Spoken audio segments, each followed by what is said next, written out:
Hola a todos. Hoy es martes, 11 de agosto de 2026, y nuestro querido amigo, el profesor Mehendi, está aquí con nosotros. Bienvenido de nuevo, profesor.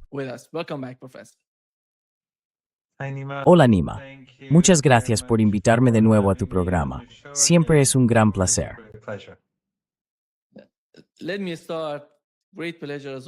Permítame empezar.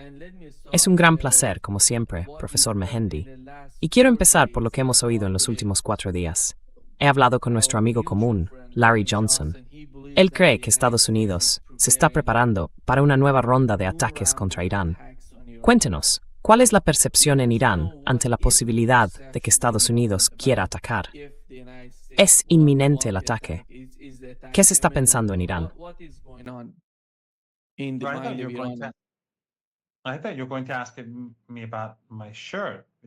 Pensaba que ibas a preguntarme por mi camisa, porque antes del programa estábamos hablando de ello. Al parecer, algunos de tus espectadores dicen que fulano solo lleva una camisa. Bueno, no soy tan colorido como Larry, pero te aseguro que no es siempre la misma camisa negra, pero la llevo por Muharram y Safar, como sabes. Normalmente no visto de negro, pero mis hijos llevan camisas negras durante estos 2 meses, por Ashura, para conmemorar el martirio del Imán Hussein. Y luego, 40 días después de su martirio, está Arba'ín. Algunas personas visten de negro durante todo este periodo, estos 2 meses. Yo nunca lo había hecho antes, pero mis hijos llevan años haciéndolo.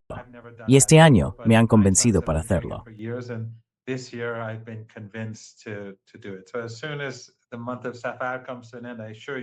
Así que, en cuanto llegue el mes de Safar, y se lo aseguro, llevaré una camisa distinta. No la camisa que me dio Larry, sino otra diferente. Pero bueno, volviendo al tema, su programa suele tener algo que ver con las camisas y los distintos tipos de camisas que lleva la gente.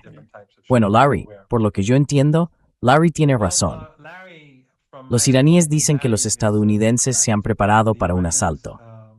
Eso no significa necesariamente que vaya a ocurrir. Existe una gran posibilidad de preparando un asalto en Proptranks, un ataque importante. Es muy posible gracias a Israelíes.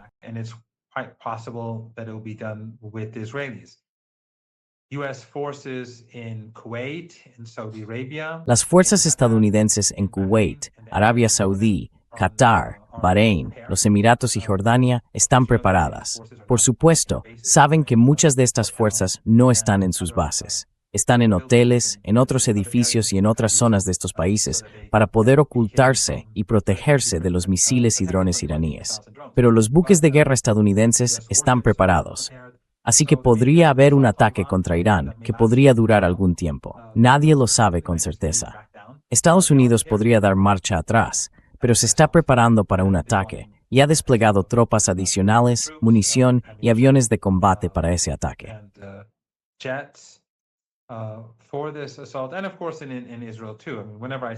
Y por supuesto también en Israel. Quiero decir, cada vez que hablo de Estados Unidos y del régimen estadounidense e israelí, se pueden intercambiar.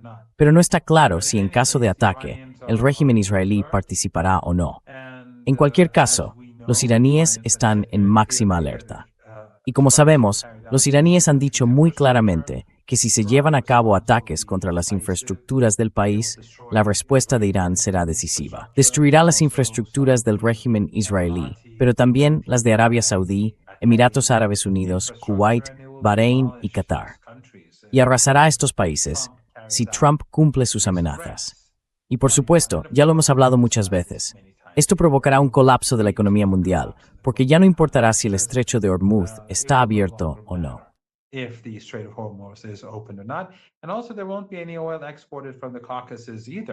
Y además, en esas circunstancias tampoco se exportará petróleo desde el Cáucaso.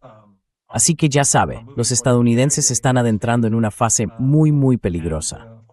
Y por supuesto, Estados Unidos está siendo empujado por Netanyahu, el régimen israelí y el lobby sionista.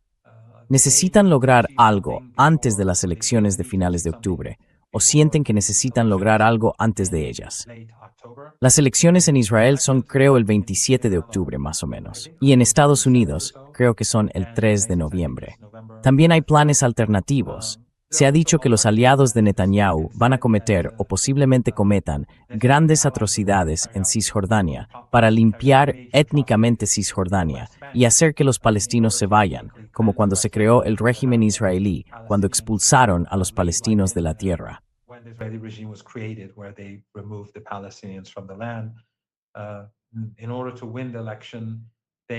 Para ganar las elecciones, los aliados de Netanyahu podrían llevar a cabo algunas. Quiero decir, las atrocidades en Cisjordania son sencillamente increíbles, pero quieren ir más allá, llevar esto a un nuevo nivel en las próximas semanas. Así que tendremos que esperar y ver qué ocurre. Los próximos 2 meses y medio van a ser muy peligrosos. Y por supuesto, mientras tanto, continúa el bloqueo de los puertos iraníes, e Irán ha llevado a cabo, en la práctica, un contrabloqueo al mantener cerrado el estrecho de Hormuz. Y con el conflicto entre Yemen y Arabia Saudí, la situación para el mundo va a empeorar cada vez más, hasta que Estados Unidos, en última instancia, se vea obligado a ceder.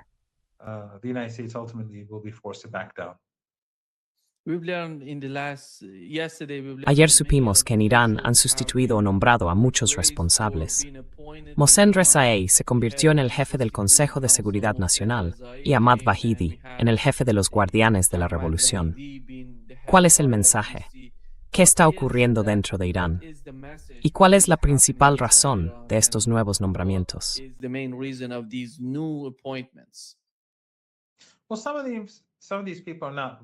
Bueno, algunas de estas personas no son realmente. No ha habido cambios. Algunas de ellas ya estaban al mando, pero sus nombres no se hicieron públicos por razones de seguridad, debido a la posibilidad de una guerra. Pero creo que, al anunciar los nombres, simplemente se demuestra que los iraníes confían mucho más ahora en la seguridad de sus funcionarios en caso de guerra. Y eso, ya sabe, mientras Estados Unidos... Algunos dicen que los estadounidenses se están preparando para la guerra, pues los iraníes también. Cada día que pasa, los iraníes se preparan.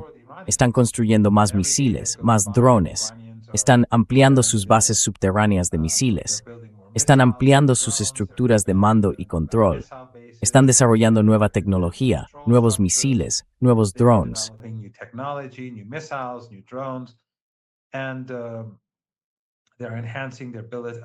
Y están reforzando su capacidad para impedir una misión de asalto terrestre y para llevar a cabo operaciones en el estrecho de Hormuz, el Golfo Pérsico y la península arábiga.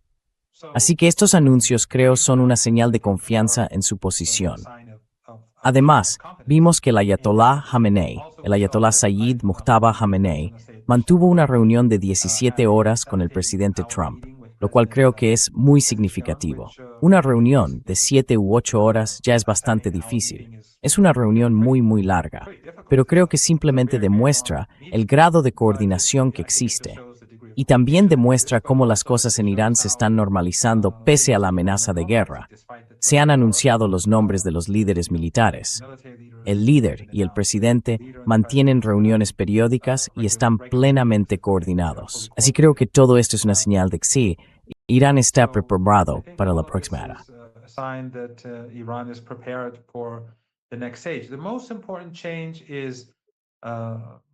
El cambio más importante es que Mohsen Rezaei, el doctor Mohsen Rezaei, se convierta en presidente del Consejo Supremo de Seguridad Nacional.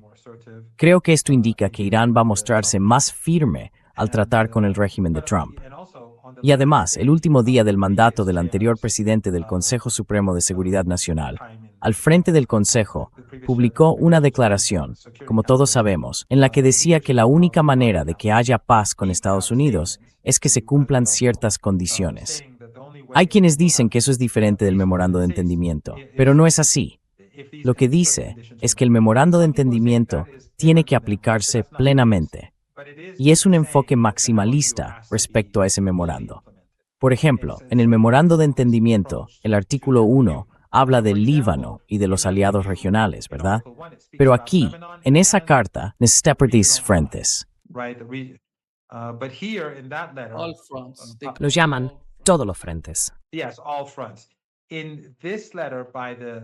Sí, en todos los frentes. En esta carta del presidente saliente del Consejo Supremo de Seguridad Nacional se menciona específicamente a Palestina, también a Yemen, y también a Irak, junto con Líbano. Y ni siquiera se habla de Gaza, sino de Palestina. Y esto es algo que he dicho muchas veces en su programa. Gaza está incluida en el memorando de entendimiento. Y el doctor Khalibaf, el principal negociador, se lo ha dicho a varias delegaciones palestinas y al líder palestino, el líder de Hamas, con quien habló por teléfono. Pero se ha dejado claro que sin poner fin al genocidio en Gaza, sin poner fin a la guerra contra el pueblo palestino, esto no termina.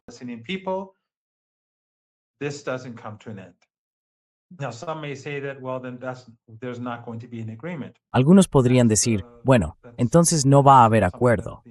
Eso es algo en lo que Estados Unidos tendrá que pensar, porque no controla el estrecho de Hormuz.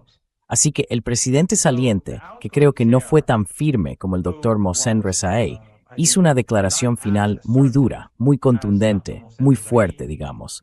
Pero creo que el nombramiento del doctor Rezaei es una señal de que Irán va a ser más firme. Y también va a reforzar el Consejo Supremo de Seguridad Nacional, porque es una figura de peso. Como saben, es una persona muy conocida en el país. Era el jefe de los guardianes cuando Saddam Hussein invadió Irán. Básicamente fue quien construyó los guardianes.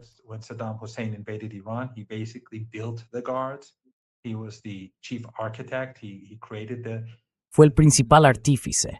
Dio los primeros pasos para crear su fuerza aérea y también su marina. Además, fue el jefe que más tiempo estuvo al frente de la Guardia Revolucionaria. Creo que tiene un doctorado en economía. Quizá debería haberlo comprobado, pero creo que está relacionado con la economía. Fue vicepresidente económico del presidente Raisi y ha ocupado una serie de cargos importantes durante los últimos 47 años. Y el Consejo Supremo de Seguridad Nacional no se ocupa solo de la guerra, no se ocupa solo de la seguridad, se ocupa de todo, es decir, de cuestiones sociales, económicas y de política exterior. Así que todos los asuntos que el Estado tiene que abordar se tratan en el Consejo Supremo de Seguridad Nacional.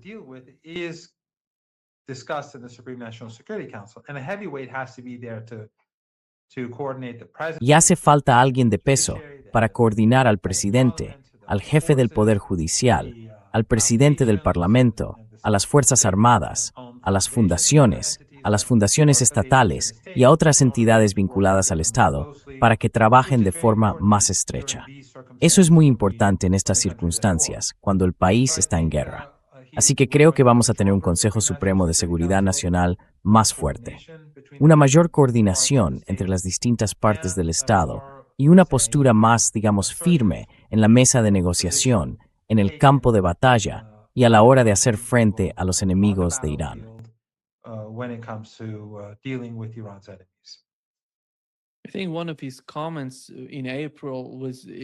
Creo que uno de sus comentarios en abril fue importante. Lo hizo cuando se anunció el SNSC. Me refiero a Mohsen Rezaei, el nuevo jefe de este organismo. Básicamente dijo que frente a Estados Unidos, la mejor defensa sería la ofensiva. ¿Cree que, dada la forma en que Estados Unidos se está preparando hoy para atacar Irán, usted ha mencionado que se están preparando para ello, podrían hacerlo? No sabemos si van a atacar o no, pero ¿cuál sería la reacción por parte de los iraníes? Supongamos que atacan. ¿Actuarían como antes, en el sur de Irán, en el oeste de Irán, atacando esas islas? ¿O escalarían la situación? Podrían atacar algunos objetivos en Asaluye, por ejemplo, las instalaciones petroleras del sur de Irán. Si ese fuera el caso, ¿cuál sería la reacción con esta nueva mentalidad en Irán?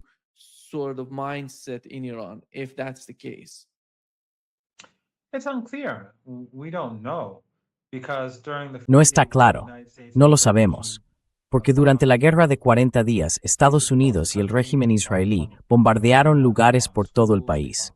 El primer día bombardearon escuelas, bombardearon un hospital en Teherán, que sigue cerrado, el Hospital Gandhi, plantas farmacéuticas, la industria siderúrgica.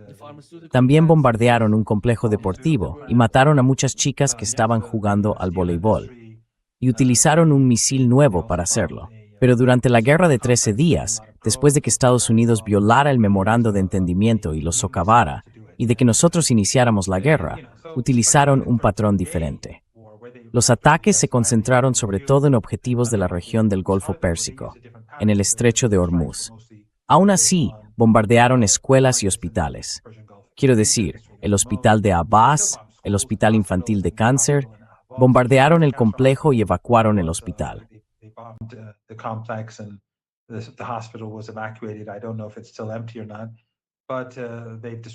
No sé si sigue vacío o no, pero destruyeron centros de salud e instalaciones públicas y han asesinado a muchas personas en sus coches, a familias enteras.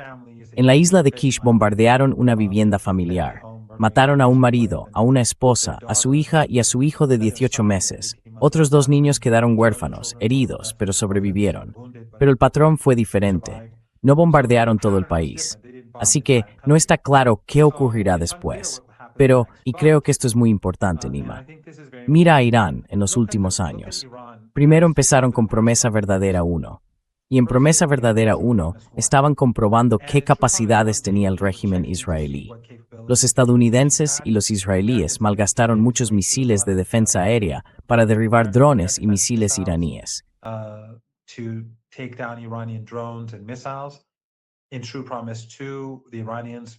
En Promesa Verdadera 2, los iraníes fueron más eficaces y también les obligaron a malgastar gran parte de sus defensas. Y después, a medida que avanzamos, vino la guerra de 12 días, luego la de 40 días. Vimos que las capacidades iraníes mejoraban cada vez más. Y después, durante los 13 días de combates, cuando Estados Unidos volvió a atacar a Irán, después de que Estados Unidos hiciera añicos el memorando de entendimiento, atacaron a Irán durante 13 días, y al cabo de 13 días lo detuvieron. Pero Irán atacó durante un par de días más. Los iraníes mejoraron, sus capacidades eran incluso mejores que durante los 40 días de combates.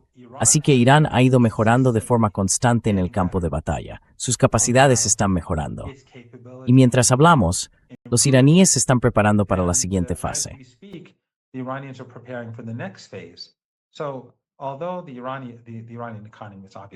Así que, aunque la economía iraní obviamente está sufriendo y hay inflación y dificultades, las Fuerzas Armadas iraníes están más preparadas que nunca. Por tanto, si Estados Unidos ataca, creo que el daño que los iraníes infligirán será enorme. Pero la respuesta iraní dependerá de la naturaleza de los ataques estadounidenses. En cualquier caso, esos países que están ayudando a Estados Unidos en esta guerra de agresión, Arabia Saudí, Jordania, los Emiratos, Kuwait, Bahrein, entre otros, y Omán, no tienen nada de lo que quejarse si Irán responde atacando, porque forman parte de esta guerra. Son aliados de Estados Unidos. Han ayudado a Estados Unidos y al régimen israelí de todas las maneras y formas posibles.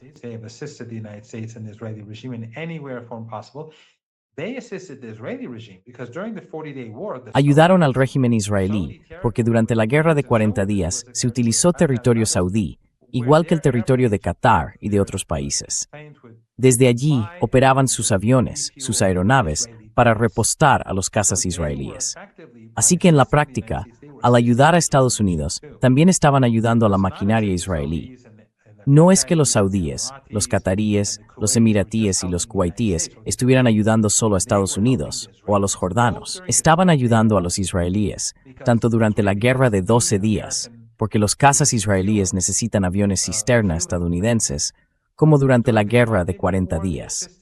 Y bueno, llevan formando parte del ataque contra el pueblo iraní durante varios años. Los saudíes en particular, Jordania en particular, pero también el resto de ellos.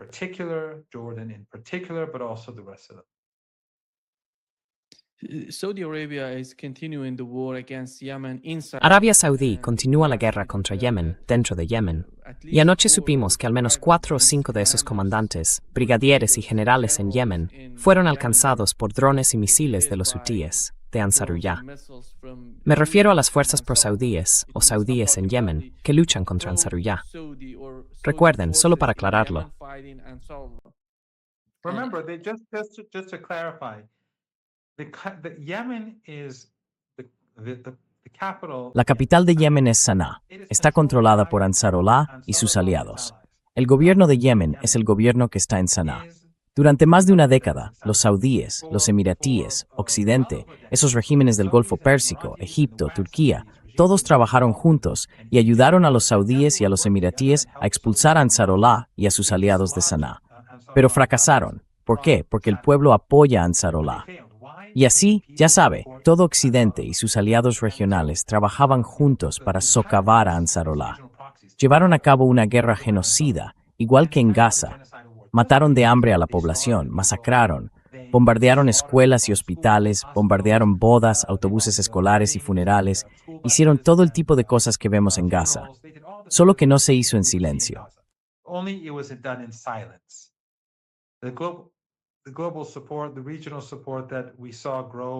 El apoyo global, el apoyo regional que vimos crecer después de Gaza, no lo vimos con Yemen. Solo Irán apoyó al pueblo de Yemen. Y ya sabe, mucha gente en Occidente protestaba e intentaba presionar a Estados Unidos para que cambiara sus políticas. Pero no hubo simpatía. A pesar de todo eso, cuando Gaza estaba bajo ataque, fue Yemen, fue Ansarullah quien defendió a Gaza. No los saudíes, no los emiratíes, no Turquía, no Egipto, no Jordania, ninguno de esos países. Y por eso Estados Unidos los atacó. Así que el gobierno de Yemen, el verdadero gobierno de Yemen, es el gobierno de Saná, es decir, Ansarullah, lo que a Occidente le gusta llamar los hutíes. Pero en realidad no son los hutíes. Es algo mucho más amplio que una tribu. Es la inmensa mayoría del pueblo de Yemen.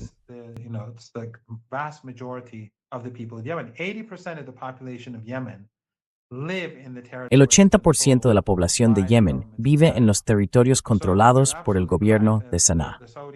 Así que tiene usted toda la razón. Los saudíes han estado utilizando a sus mercenarios, porque son mercenarios, para atacar a Ansarollah durante los últimos días, pero han fracasado. Ansarollah les ha golpeado duramente en todos los frentes. Y de nuevo, aunque los saudíes hablan del gobierno legítimo de Yemen, el gobierno que fue respaldado por el Consejo de Seguridad de la ONU solo fue respaldado por la riqueza saudí y emiratí. De lo contrario, no es el gobierno legítimo. Es solo un gobierno sobre el papel. El gobierno real es el que está en Saná, la capital. Y han hecho un trabajo muy bueno durante los últimos días defendiendo el país frente a los saudíes y sus mercenarios.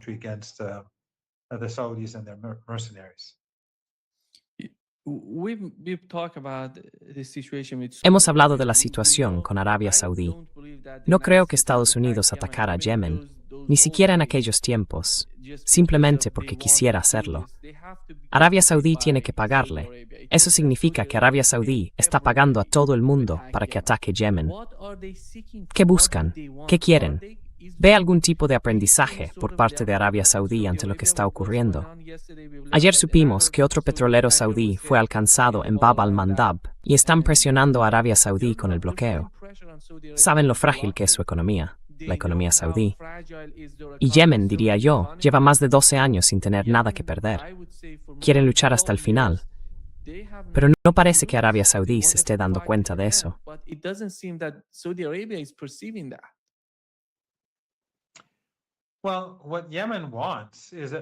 Bueno, lo que Yemen quiere es que, después de que los saudíes perdieran la guerra genocida contra Yemen, y de nuevo, los saudíes fueron como el régimen israelí, mataron de hambre a la población con ayuda de los estadounidenses y de otros.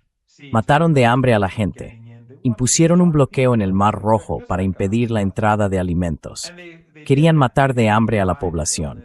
Ese era el objetivo, igual que en Gaza. Y lo hicieron. Mucha gente murió de enfermedades, de hambre y demás. Uno de los crímenes olvidados, uno de los grandes crímenes de nuestro tiempo. En cifras, dijeron que fueron cientos de miles. Así que Arabia Saudí nunca levantó el bloqueo, ni siquiera después del alto el fuego. Yemen acabó obligando a Arabia Saudí a aceptar el alto el fuego cuando hace unos años empezó a atacar instalaciones saudíes. Pero desde entonces, los saudíes han impuesto un bloqueo y han estado impidiendo que las mujeres, porque se están intentando realmente matar de hambre al país.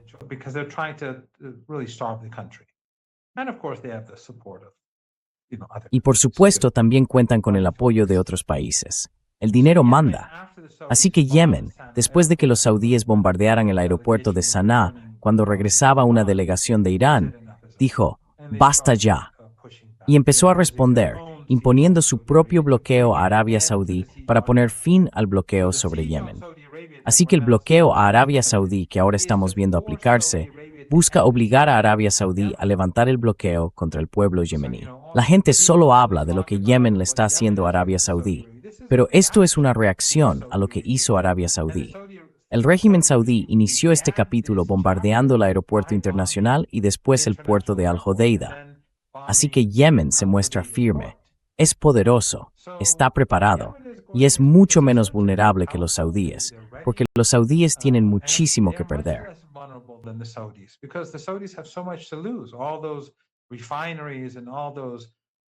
Todas esas refinerías, todas esas plantas petroquímicas y esas instalaciones de exportación de petróleo, si son destruidas, entonces Arabia Saudí cae. Y Yemen ha demostrado sus capacidades en los últimos días. Pero el régimen saudí, en vez de buscar una solución al problema, por arrogancia, continúa la guerra. Me refiero a la guerra genocida en Yemen, que duró años. Los saudíes gastaron cientos de miles de millones de dólares.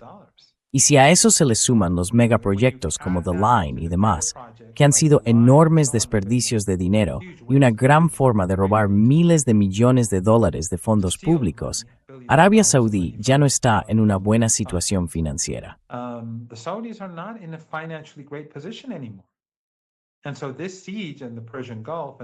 Y así, este asedio en el Golfo Pérsico y el asedio en el Mar Rojo contra los barcos saudíes son muy malas noticias para los saudíes. Ya no tienen el tipo de riqueza que tenían antes.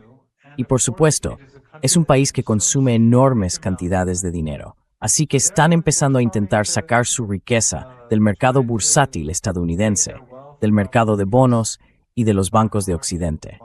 De modo que el dinero tiene que volver a Arabia Saudí, siempre que los estadounidenses, por supuesto, lo permitan.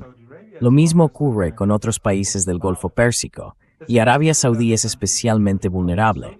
Pero, ya sabe, hay una cosa que debería señalar, porque usted ha aludido a ello.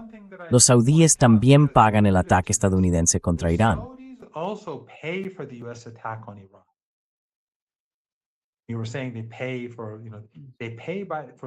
Decías que pagan por, ya sabes, pagan por. No solo proporcionan a Estados Unidos bases aéreas y el derecho a sobrevolar territorio iraní para repostar aviones israelíes o estadounidenses, o a sobrevolar su propio territorio para bombardear Irán o lanzar misiles. No, los saudíes, los emiratíes, los kuwaitíes y Qatar, no sé lo de Bahrein, probablemente sea igual, todos ellos pagan los costes de Estados Unidos en su país. Ya sabes, no es que Estados Unidos diga, quiero una base aquí, y luego pague un alquiler. Estados Unidos no paga nada. Además, todos los costes de esas bases los han pagado los países anfitriones. Y durante una guerra, los costes aumentan.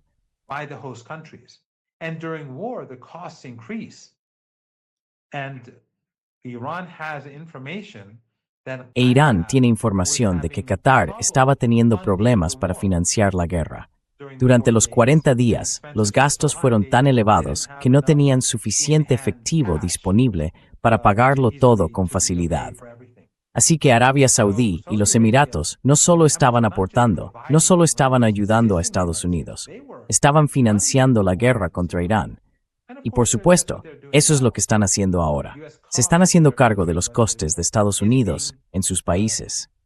Ahora bien, Estados Unidos sigue gastando mucho dinero de todos modos, pero una gran parte de la carga recae sobre los hombros de estas dictaduras familiares de la región del Golfo Pérsico. Estoy seguro de que no es el caso de Jordania, porque Jordania es un caso perdido.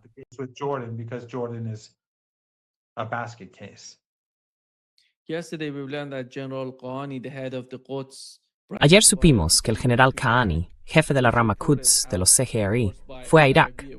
Lo informó, por supuesto, Al Arabiya, un medio saudí. Ellos lo publicaron. Y suponiendo que eso haya ocurrido, ¿cuál es ahora la combinación de fuerzas en Irak? Porque querían responder a un ataque saudí-estadounidense en su territorio, lo que después significa que están intentando hablar con las PMF y con estas fuerzas para que no ataquen a Arabia Saudí. Y no sé, ayer supuse que, si eso es correcto, si el general Kahani está en Irak, quizá estén tratando de conseguir ayuda de Irán y del general Kahani para hablar con esta gente y evitar que ataque a Arabia Saudí. ¿Qué es lo que está pasando?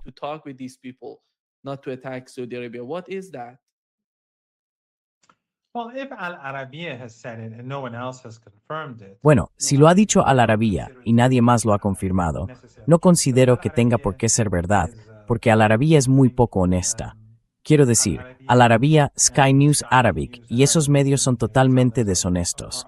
Al Jazeera está corrompida, aunque es muy hostil hacia Irán y la resistencia, y no es amiga del pueblo palestino. Quiero decir, al final del día están con los estadounidenses. Pero quiero decir, hay buena gente en Al Jazeera, aunque está controlada. Y si los estadounidenses les dijeran que cerraran, no tengo ninguna duda de que cerrarían en 24 horas o menos. Pero Al Jazeera, si lo dice, hay más probabilidades de que sea verdad, aunque le darán su propio sesgo y su propia interpretación.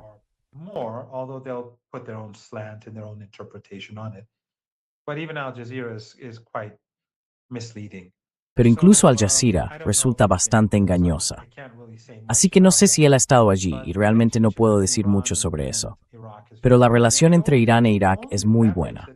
Quiero decir, la única influencia que Estados Unidos tiene sobre Irak, que es enorme, es que se parece a Venezuela. El petróleo iraquí va a Estados Unidos gracias a la estupidez de Saddam Hussein en su brutal invasión de Kuwait, su insensata invasión de Kuwait y después a la derrota de los iraquíes. Y ya sabes, estaba leyendo algunas de esas cuentas pro-saudíes. No quiero decir cuáles. Decían algo así como que Irán apoyó a Estados Unidos en Irak y en la invasión de Irak, lo cual no es cierto.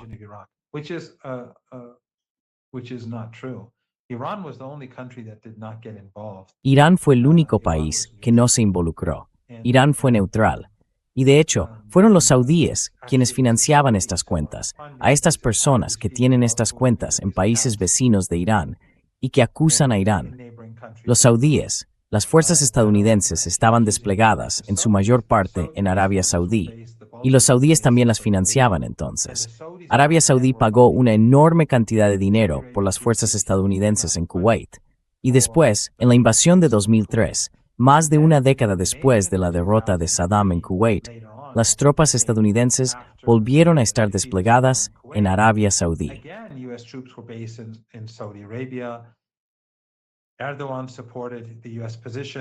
Erdogan apoyó la posición de Estados Unidos, aunque el parlamento turco se negó. Se opusieron por un margen estrecho. Irán se opuso a la guerra de 2003. Irán no permitió la entrada a Estados Unidos, y de hecho, de algunas pequeñas maneras, Irán ayudó a Irak bajo Saddam Hussein, ese monstruo brutal que mató a tantos iraníes y utilizó armas químicas contra ellos. Pero en cierto modo, Irán ayudó a Irak. Por eso Irak envió muchos de sus aviones a Irán, para que no fueran destruidos. No los enviaron a Arabia Saudí, no los enviaron a Jordania, no los enviaron a Turquía.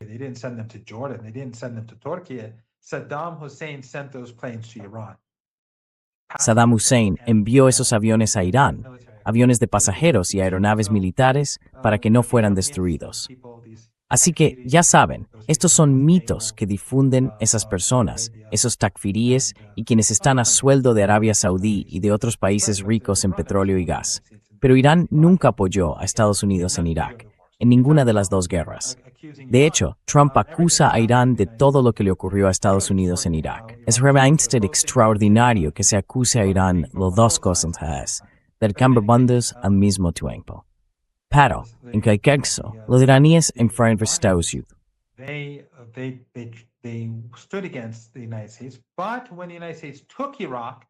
Pero cuando Estados Unidos tomó Irak, los iraníes enviaron a sus aliados al país para infiltrarse y hacerse con el control y básicamente para intentar socavar a Estados Unidos de distintas maneras, estando en el gobierno, estando en la oposición, mediante grupos militares sobre el terreno. Así que los iraníes trabajaron para socavar a Estados Unidos. Y una de las razones por las que el imperio es tan débil es por lo que Irán hizo en Irak, por lo que Irán hizo en Afganistán. Irán apoyó a los talibanes para socavar la ocupación estadounidense. Y ya lo he dicho antes en su programa, igual que en Siria, los takfiríes han promovido la narrativa de que el apoyo de Irán al gobierno sirio era sectario, lo cual era un completo disparate.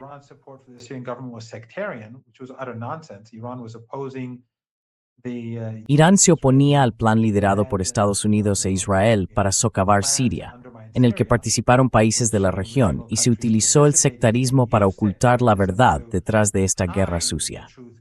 Pero Irán estaba haciendo frente al imperio en Siria. Irán hacía lo mismo en Afganistán, pero Irán apoyaba a los talibanes. no a la primera generación de los talibanes, que ya sabe, masacraron a gente y asesinaron a iraníes. Pero después del 11 de septiembre y de la ocupación estadounidense de Afganistán, surgió una nueva generación de líderes talibanes que era diferente. Seguimos teniendo grandes diferencias en cuestiones como las mujeres, la educación femenina, la educación de las niñas, las escuelas, las universidades y todo eso.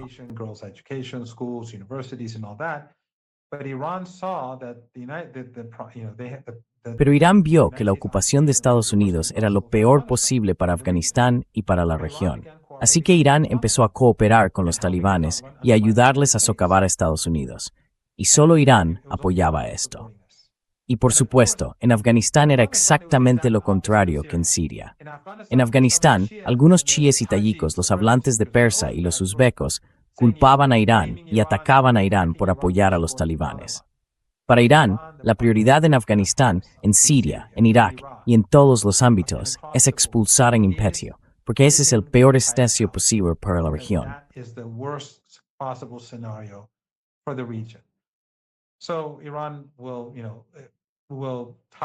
Así que Irán, ya sabes, tolerará los insultos de los takfiríes en Siria y de algunos chiíes, de los hablantes de persa y de los uzbecos en Afganistán. Pero consideran que la máxima prioridad es esta siniestra ocupación estadounidense, que hay que afrontar, y han tenido éxito. Así que esta guerra, ya sabes, si juntas todo esto, la derrota de Estados Unidos a manos de la República Islámica de Irán lleva produciéndose desde que comenzó la ocupación, desde la ocupación de Afganistán e Irak. Pero me estoy desviando. No respondí bien a tu pregunta.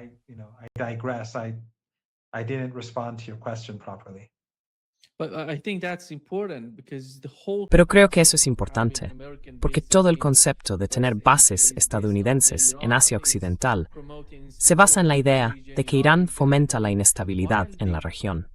Irán es el enemigo, cuando la historia es más bien todo lo contrario. Miremos la guerra, por ejemplo.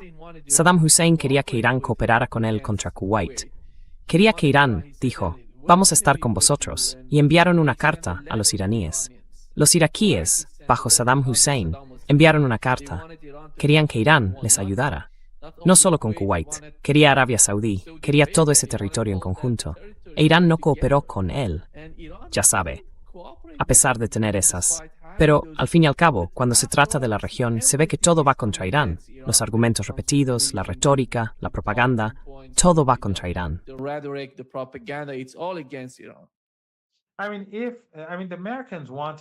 Quiero decir, los estadounidenses querían que Irán colaborara con ellos durante la ocupación de Kuwait, aunque Irán condenó la ocupación. Pero Irán se negó. Y entonces Irán podría haber obtenido enormes concesiones a cambio. Los estadounidenses no sabían que aquello iba a ser un paseo militar. Pensaban que sería una guerra muy difícil. Y luego, por supuesto, durante la invasión de Irak, Irán podría haber tomado partes del territorio iraquí y haber dicho, esto es una compensación por la guerra. Irán nunca hizo nada parecido. Ahora mismo no lo sé en realidad porque Estados Unidos dañó las centrales eléctricas de Irán y sus yacimientos de gas. Pero hasta antes de la guerra, Irán proporcionaba electricidad y gas natural a Irak. No sé si seguimos haciéndolo.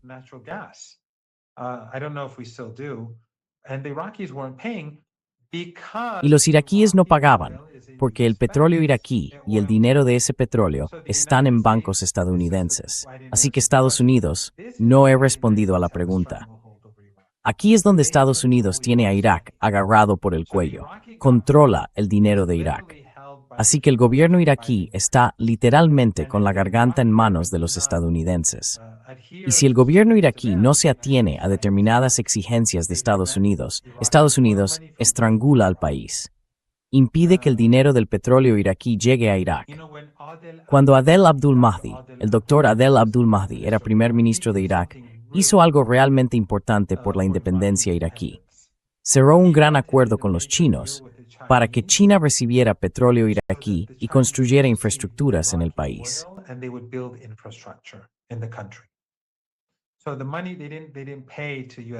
Así que ese dinero no se lo pagaron a los bancos estadounidenses.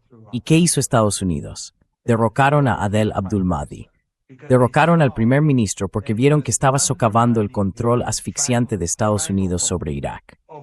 Así que hoy, el problema de Irak, quiero decir, el pueblo iraquí está con la resistencia, está con los palestinos. Vimos el funeral del mártir Ayatollah Raisi en Irak. Millones de personas participaron, con casi 50 grados de calor, ¿verdad? Millones. Quiero decir, incluso Occidente ya no pudo negarlo, igual que con los funerales en Teherán. Por primera vez, no pudieron negar esas cifras. Pero los estadounidenses asfixiaron al gobierno, amenazaron al primer ministro. Os mataremos de hambre si hacéis esto o aquello.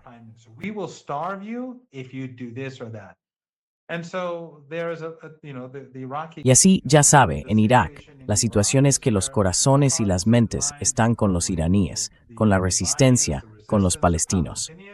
Pero los estadounidenses tienen al gobierno agarrado por el cuello. Quiero decir, en las elecciones de Irak ganaron los aliados de Irán, los amigos de Irán. Una fuerte mayoría del parlamento iraquí son aliados de Irán, son amigos de Irán. Pero Estados Unidos los tiene agarrados por el cuello. Así es como funciona el llamado. Quiero decir, gente, no creo que nadie crea ya en el mundo libre o en el mundo civilizado, esas cosas que antes se decía sobre Occidente y Estados Unidos. Pero ya sabe, así es como funciona. La democracia en Irak es algo que los estadounidenses nunca tolerarían.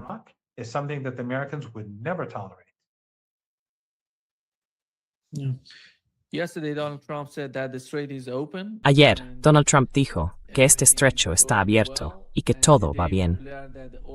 Y hoy hemos sabido que los precios del petróleo subieron más de un 2%, hasta su nivel más alto en más de una semana, al debilitarse las expectativas de un acuerdo entre Estados Unidos e Irán para poner fin a la guerra y reabrir el estrecho de Hormuz, como comentábamos. Y el crudo Brent subió hasta unos $89,73 por barril, el nivel más alto desde el 31 de julio.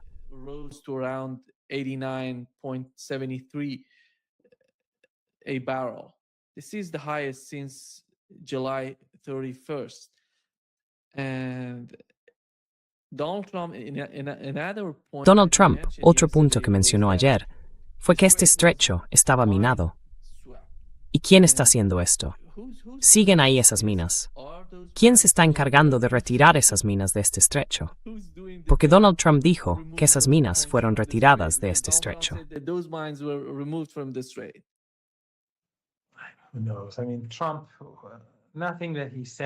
¿Quién sabe? Quiero decir, de Trump no podemos tomarnos en serio nada de lo que dice, sobre ningún tema.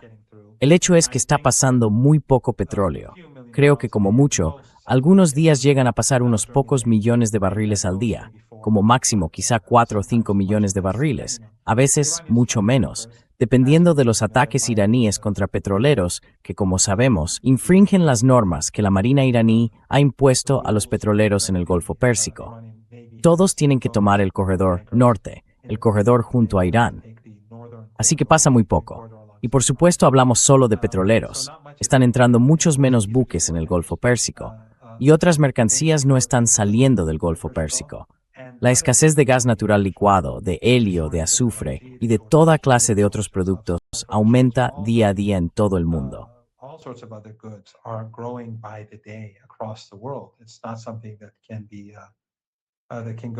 No es algo que pueda continuar para siempre, porque al fin y al cabo el mundo tiene reservas.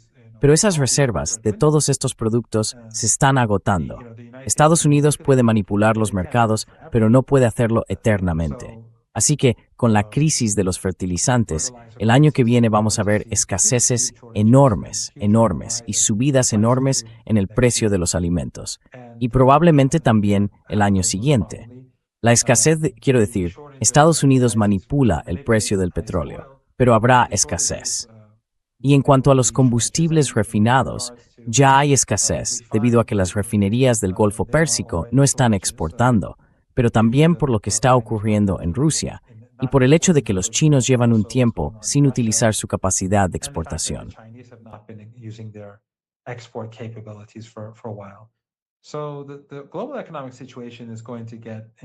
Así que la situación económica mundial va a empeorar cada vez más.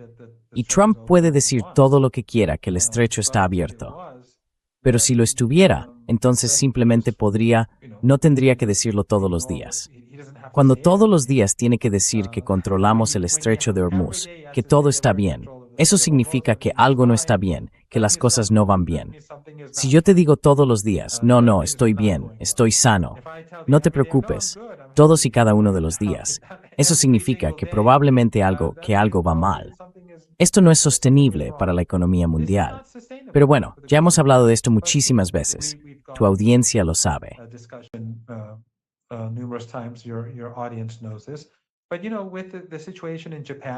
Pero con la situación en Japón, de la que ya hemos hablado antes, esto acabará estallando. Afectará al mercado de bonos de Estados Unidos, sin duda. Y al mismo tiempo, como probablemente los japoneses se vean obligados a retirar dinero del mercado de bonos, es probable que los chinos sigan retirando dinero de ese mercado. Y luego tenemos que fijarnos en los saudíes, los emiratíes, los kuwaitíes y los cataríes. Tienen dinero en bancos estadounidenses, tienen dinero en bolsa, tienen dinero en el mercado de bonos, pero ahora no ganan mucho dinero. Y son sociedades de consumo, consumen una enorme cantidad de dinero. Así que han empezado a retirar sus activos.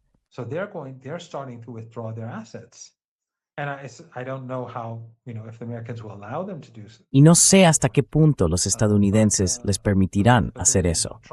Pero Trump esperaba sacar billones de dólares, exprimir aún más a estos países y obtener billones de dólares para la inteligencia artificial.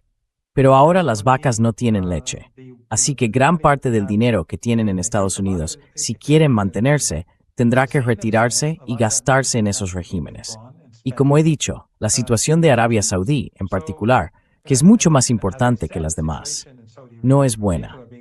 No tienen el nivel de riqueza que podrían haber tenido debido a las políticas insensatas que adoptaron durante la última década.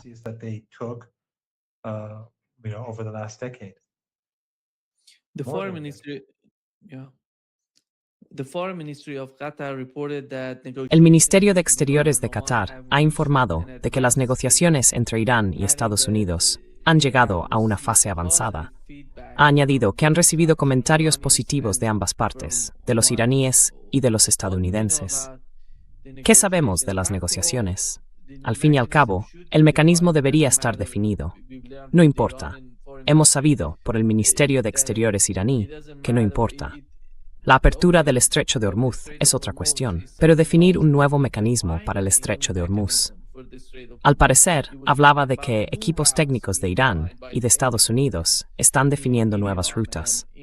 ¿Qué sabemos de las negociaciones entre ambas partes?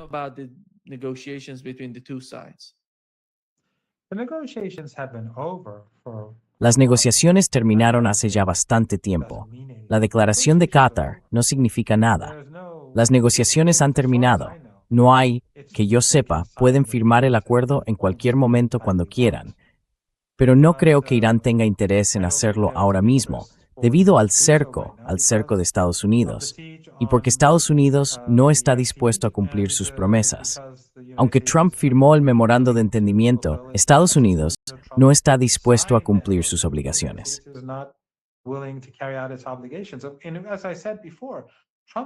Y como dije antes, la firma de Trump no vale nada, y lo demostró al incumplir el memorando de entendimiento. Y si se han dado cuenta, y estoy seguro de que sí, los medios occidentales, los senadores occidentales, los senadores estadounidenses, los congresistas y congresistas estadounidenses, los políticos europeos y los medios europeos, ninguno dice que Trump deba cumplir el memorando de entendimiento. ¿Lo firmó? No, nadie dice eso. The New York Times no lo dice. ¿Por qué? Porque para ellos incumplir los compromisos está bien. El occidente colectivo, y sabemos que cuando digo occidente colectivo hablo de los regímenes, cree que es superior. Cree que si firma algo, especialmente Estados Unidos, no tiene por qué cumplirlo. Está por encima de la ley.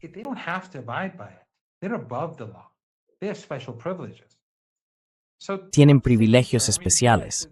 Así que la firma de Trump, quiero decir, la firma de todos los presidentes de Estados Unidos, nunca significó demasiado. Pero la de Trump en particular no significa nada. Así que Estados Unidos viola un acuerdo, lo rompe. Y nadie en Occidente dice por qué están violando el acuerdo. Nadie, ni demócratas ni republicanos. Puede que sean hostiles hacia él por haber iniciado la guerra, porque fracasó. Si hubiera tenido éxito, le habrían apoyado. Pero como fracasó y como le odian, están usando esto para atacarle. Pero no es porque les importen los 168 niños de Minam. No es porque les importen los adolescentes, las chicas que juegan al voleibol en el estadio deportivo. No, no les importan. A ninguno le importa. Eurodiputados. No se ve a ningún parlamento europeo emitiendo declaraciones para condenar estos actos o exigiendo que Estados Unidos cumpla sus compromisos. No, eso no ocurre. Así que los iraníes.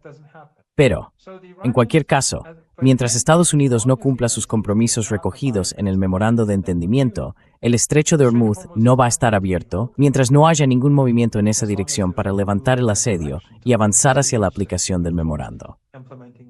Así que no hay motivo para que Irán, o hay muy pocos motivos para que Irán y Omán firmen el acuerdo.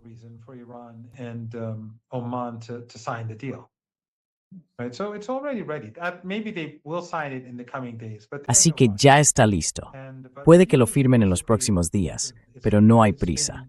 El acuerdo, en lo esencial, ya está pactado. No hay diferencias entre las dos partes. Irán cobrará tasas y supervisará las rutas y la evolución del movimiento de los buques de 2 corredores a 1. En cualquier caso, durante todo ese periodo, tanto en la primera fase como en la segunda, Irán supervisará todos los buques que entren en el Golfo Pérsico o salgan de él.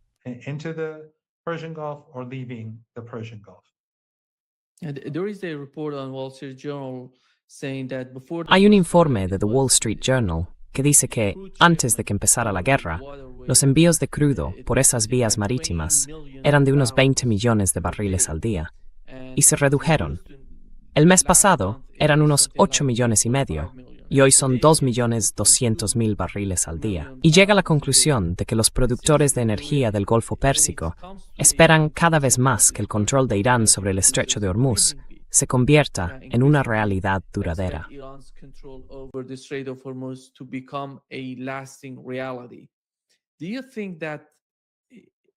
¿Cree que, cuando The Wall Street Journal menciona esto, parece que estos países del CCG se lo están comunicando a Estados Unidos?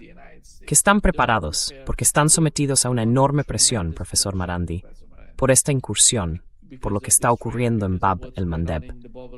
¿Y cómo va? ¿Cree que Estados Unidos tendría en cuenta la presión que están sintiendo? Y básicamente, según este artículo, están diciendo, de acuerdo, vamos a pagar por ello. Vamos a administrar en el estrecho de Hormuz.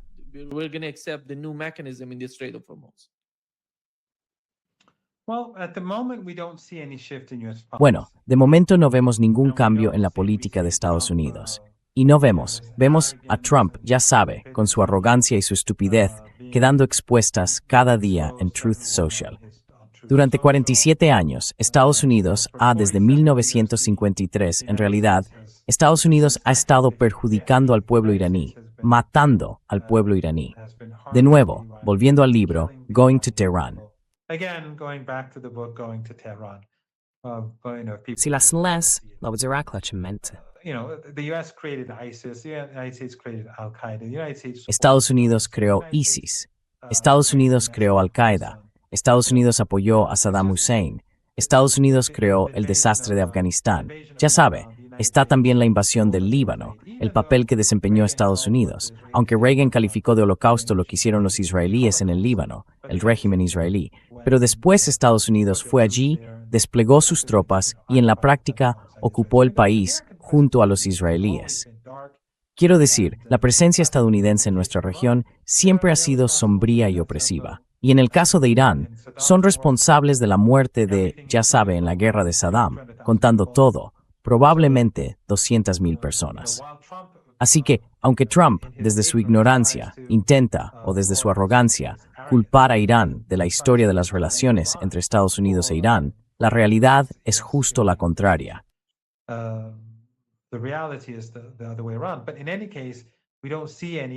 Pero, en cualquier caso, ahora mismo no vemos ninguna señal de que Estados Unidos vaya a dar un paso en la dirección correcta. Así que Irán no tiene ningún motivo para cambiar su política. Y como he dicho, Estados Unidos ha preparado sus fuerzas en nuestra región para un ataque contra Irán. Ahora bien, no está claro si van a llevarlo a cabo, pero están preparados. Y en los últimos días y las últimas semanas se ha vuelto cada vez más evidente que están preparados para algo, para una gran operación. Pero por supuesto, no está claro si realmente la llevarán a cabo o no. Así que tiene razón. Quiero decir, la escasez es, y ya sabe, la cuestión es, y ya hemos hablado de esto, que no se trata solo del petróleo.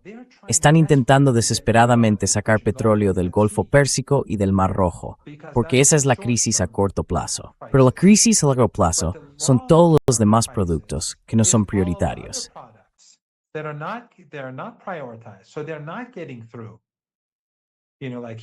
Así que no están llegando, ya sabe, cosas como el helio y el gas natural licuado.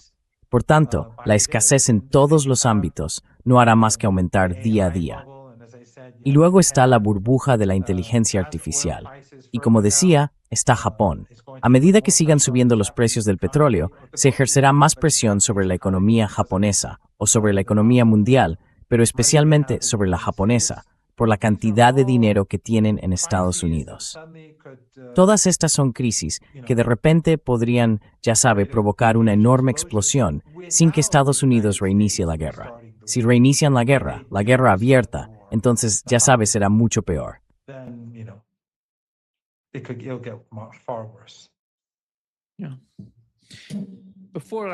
Sí, antes de terminar, cada vez que hablan del asesinato de Donald Trump, hay nuevas imágenes, no sé si las viste. Salieron ayer. Muestran a Donald Trump de camino de Turquía a Estados Unidos. En las imágenes se ve que se esconde dentro de un carrito de comida y bebida, trasladándose en secreto del Air Force One a otro avión, porque había algún tipo de información según la cual Irán quiere asesinar a Donald Trump.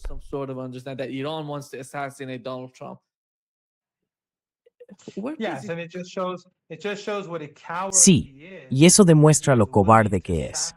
Estaba dispuesto a sacrificar a todos los periodistas del avión, a todo el personal, a los pilotos, a todo el mundo. Ni siquiera sacaron a los periodistas del avión, los dejaron en ese avión. Así que dijo en una entrevista que si me hubieran derribado, vosotros habríais ido conmigo. No, en realidad no, porque lo dijo desde otro avión. Pero los periodistas, en aquel momento, estás no, que Tsión Extremo Gorsen, con ellos, cuando salieron de Turquía.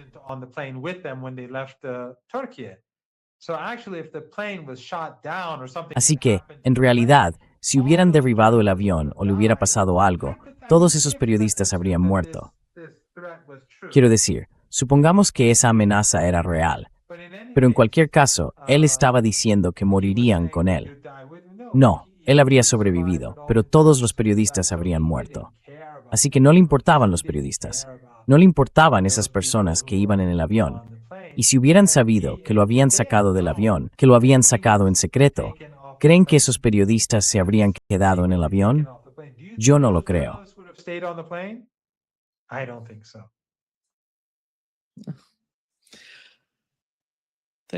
Gracias. Muchas gracias, profesor Marandi, por acompañarnos hoy. Ha sido un gran placer. Muchas gracias por invitarme. Siempre es un gran placer, Nima. Gracias.